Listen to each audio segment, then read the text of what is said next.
ਹਾਂਜੀ ਤੇ ਫਿਰ ਸਲੀਮ ਸਰੋਇਆ ਉੱਥੇ ਆਪਣੀ ਦੂਸਰੇ ਸੀ ਉਹਨੇ ਰਿਟਾਇਰਮੈਂਟ ਲੈ ਲਈ ਹੈ। ਸਹੀ ਸਹੀ ਸਹੀ। ਜਾਣਦੇ ਉਹਨੂੰ ਹਾਂਜੀ ਸਲੀਮ ਹਾਂਜੀ ਜਾਣਦੇ ਆ, ਅੱਬੂ ਦਾ ਕਲਾਸ ਫੈਲੋ। ਜਿਹਨੇ 2 ਕੁੜੀਆਂ ਕੀਤੀਆਂ। ਹਾਂਜੀ ਹਾਂਜੀ ਅੱਬੂ ਮੇਰੇ ਦਾ ਕਲਾਸ ਫੈਲੋ।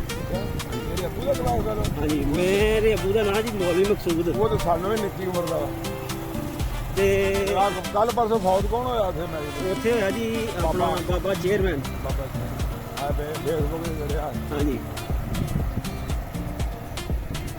ਤੇ ਅਸੀਂ ਤੇ ਇਹ ਕਹਿੰਦੇ ਆ ਕਿ ਚਲੋ ਲਾਗੇ ਅਸੀਂ ਆਪਣੇ ਹਿੱਸੇ ਨੂੰ ਨਾ ਆਪਣੇ ਏਰੀਆ ਨੂੰ ਪ੍ਰਮੋਟ ਕਰੀਏ ਜਿੰਨਾ ਹੋ ਸਕੇ। ਕਿਹੜਾ ਬਣਾਇਆ ਆਪਣਾ ਐਗਰੀਕਲਚਰ ਜੀ। ਆਪਣਾ ਅਗਲੇ ਕਰਦੇ ਹਾਂਜੀ ਆ ਮੈਂ ਬੜਾ ਮੰਗੀਆਂ ਬਣਾਇਆ ਉਹ ਤੇ ਦੇਸੀ ਹੈ।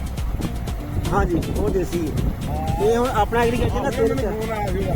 ਸਹੀ ਸਹੀ। ਇੱਕ ਮੁੰਡਾ ਆਂਦਾ ਸੀ ਮੈਂ ਮਾਵੀਆ ਲਾਗੂ ਬੋਲਣ ਡਿਆ ਤੇ ਅਸਾਂ ਨਾ ਬਬੀਦਾ ਲੈ ਆਉਣਾ। ਹਾਂ ਤੇ ਨਾਲੇ ਤੱਕ ਵੀਡੀਓ ਬਣਾਉਣੀ ਮੈਂ ਕਿਹਾ ਭਾਈ ਜਦੋਂ ਆਇਆ ਤਾਂ ਦੱਸ ਕੇ ਆਇਆ ਵੀ ਇੱਥੇ ਹੀ ਹੈ। ਸਹੀ ਹੈ ਮੈਂ ਦੱਸ ਕੇ ਆਇਆ ਜੀ ਸਹੀ ਸਹੀ।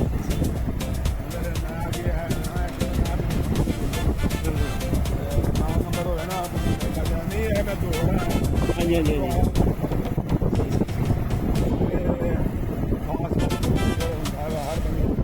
ਹਾਂਜੀ ਇਹ ਤੇ ਹੈ।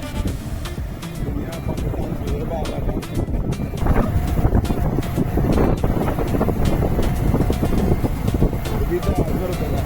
ਸਹੀ ਸਹੀ ਮਾਸ਼ਾਅੱਲਾ। ਤੇ ਐਵੋਕਾਡੋ ਵੀ ਇਹਨੂੰ ਸਪੀਡ ਲਾਣੀ ਸੀ ਨਾ ਇੱਥੇ ਲੱਗੇ ਉਹਦੇ ਨਹਿਰ ਦੇ ਲਾਗੇ। ਅਸਾਂ ਜ਼ਮੀਨ ਆ ਹੁਣ ਮੁੱਲ ਲਈ ਆ। ਅੱਛਾ ਅੱਛਾ ਅੱਛਾ ਅੱਛਾ ਮੈਂ ਜਿਹੜਾ ਜੀ ਹੁਣ ਮੁੱਲ ਲਈ ਉਧਰ ਕਿਹੜੇ ਕਿਸੇ ਦੇ ਸਾਡੇ ਨਾਗੇ ਹੋਏ ਨੇ ਅਸੀਂ ਲਾਉਣ ਲੱਗੇ ਵਿੱਚ ਚੀਕੂ ਦੇ ਪੌਦੇ। ਚੀਕੂ ਵੀ ਅੱਛਾ ਵੇ ਤੇ ਮੈਂ ਤੇ ਆ ਇੱਥੇ ਨੇ ਲਾਇਆ ਨਾ ਉਹ ਅਮਰੂਦ ਤੇ ਨਾਲ ਪਾਪੂਲਰ ਇਹ ਇਹਨਾਂ ਨੇ ਇਹ ਨਾਲ ਹੀ ਆ ਜਿਹੜੀ ਜ਼ਮੀਨ ਪਿੰਡ ਦੇ ਨਾਲ ਉਹ ਸਾਰਾ ਖਰਾਬ ਹੋਣਾ ਪੁੱਟਣਾ ਹੀ ਕਹਿੰਦਾ। ਤੇ ਮੈਂ ਸਗੋਂ ਇਹ ਕਹਿਣ ਡਿਆ ਕਿ ਚਲੋ ਇੱਥੇ ਨਾ ਉਹ ਲੱਗ ਜਾਂਦਾ। ਉਹਨਾਂ ਪੁੱਟਣਾ ਹੀ ਕਹਿੰਦਾ। ਹਾਂਜੀ ਅੱਜ ਹੀ ਪੁੱਟਣਾ। ਮਾਸ਼ਾਅੱਲਾ ਜੀ ਸੋਹਣਾ ਪਪੀਤਾ ਲੱਗਾ।